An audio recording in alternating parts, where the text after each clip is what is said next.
When I got on the plane yesterday, the weather was exactly like this, and I didn't suspect you'd have such beautiful weather, so let's give you a hand for that. So let's give you a little bit of an understanding of who I am and what we do. Way back in 1952, our founder, Ann Wigmore, wasn't feeling well, and she was residing in Boston at that point.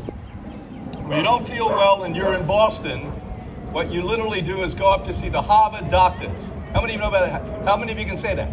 Harvard doctors. And the Harvard doctors looked at her and they said to her, you have 90 days to live. Go home and get you a fast in order. Come on, let's see if you can say that in Maryland. A fast.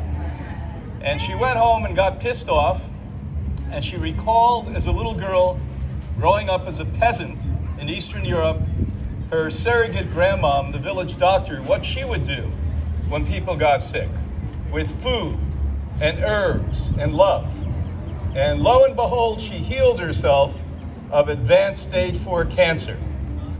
Now the great news for us, she had no formal education, so she didn't know what she couldn't do. So she said, basically, in 1956, what's lacking in healthcare is self-care. That people are all being treated, even by the natural guys, but nobody is telling people how to treat themselves.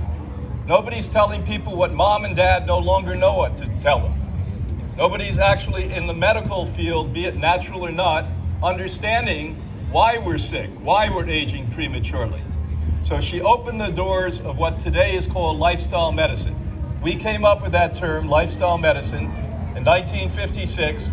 And now it's in our 7th decade we've been practicing this. Hundreds of thousands of people have come through the Institute, and we're most notable for people reversing advanced disease. But the great news is about 20 years ago, we saw a really good trend beginning.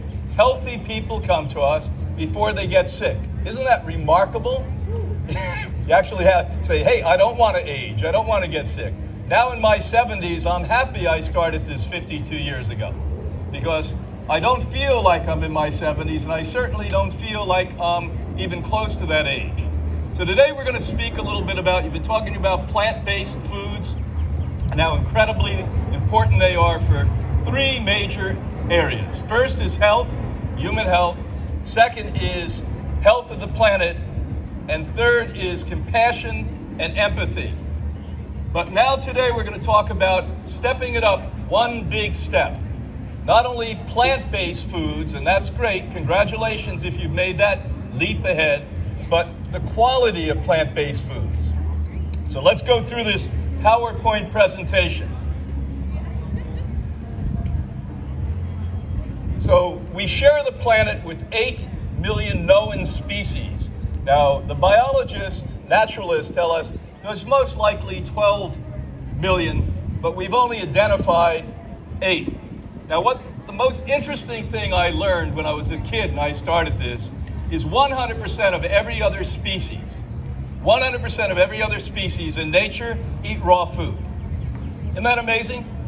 Now, do you think 8 million species are wrong, or do you think we're wrong? Who's going to vote for the species? Who's going to vote for us?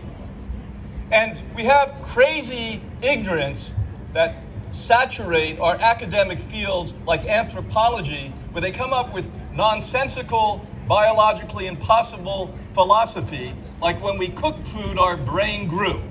That's literally impossible. All I know is if I take a seed and I cook it and put it in the ground, I'd be waiting all summer for that damn thing to sprout. Not going to sprout. So something dead doesn't make something grow. How many of you understand that? Okay. So we are not assumably, but scientifically, I'm going to prove that to you today, built and wired to consume a raw, organic, plant-based diet. And the great news for me, I've had the opportunity since the mid-70s when I joined the team at Hippocrates in Boston to work with hundreds of thousands. Myself, it's 287,000 people I've worked with. And I, in a clinical setting, observe what happens when you take people who are either sick or conscious.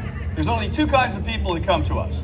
sick, I'm afraid I'm going to die, or conscious, I don't want to die. But it's all about I don't want to die. And we then put them on the diet, do blood tests, highly sophisticated scans, and watch the changes universally. 100% of the time, in every case, with no exception, since 1956. So this is where we're going to start. Second, we're going to talk about research. And some of the most interesting research out there that notably and seemingly nobody reads, except people who are interested in truth. The first one we're going to come up with was Pasteur Institute. Now this is way back in 1933. One thing I'm sure of, there's very few people on this property today that were born or around in 1933. Rishkinikoff back then actually did a study and showed that if you heat a plant, a food, at a high temperature, it basically changes to a carbon structure, and the immune system identifies it as a bad guy. And the immune system now attacks the cooked food, yes, plant-based, organic, cooked food, and literally compromises the immune system. Now let's give you a very basic understanding of what the immune system is. The immune system 100% of the time is why people are healthy and alive, and 100% of the time why people are sick and dying. So if your immune system's strong and not compromised, because it's taking away that cooked organic food that you just consumed, it's not fighting cancers and viruses and bacteria and mold and yeast and premature aging. So that was the first sign we had in the 1930s, about 90 years ago, of this. Second one was when I was a little boy.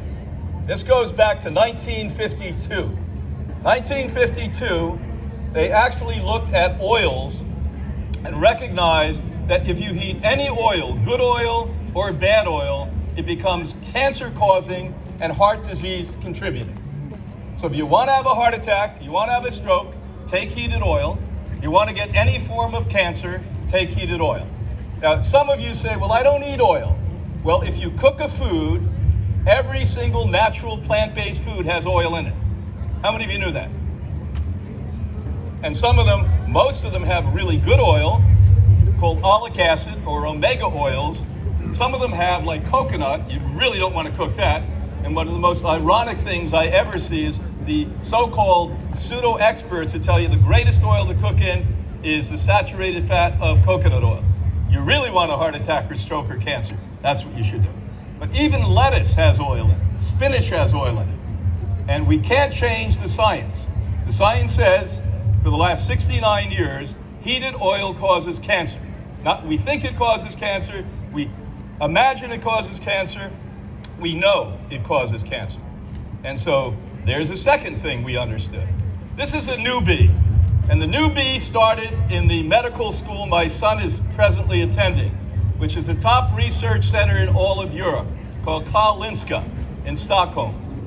And in Karolinska, way back about 38 years ago, they said, if you heat a carbohydrate, now let me explain what a carbohydrate is. A grain, an organic grain that you make bread out of, or a potato that you heat at a high temperature, which I always did. You'd put it in the oven, it would take an hour, you'd cook it at 800 degrees, whatever it was, and it would come out. That all of that creates another carcinogen, cancer-causing element.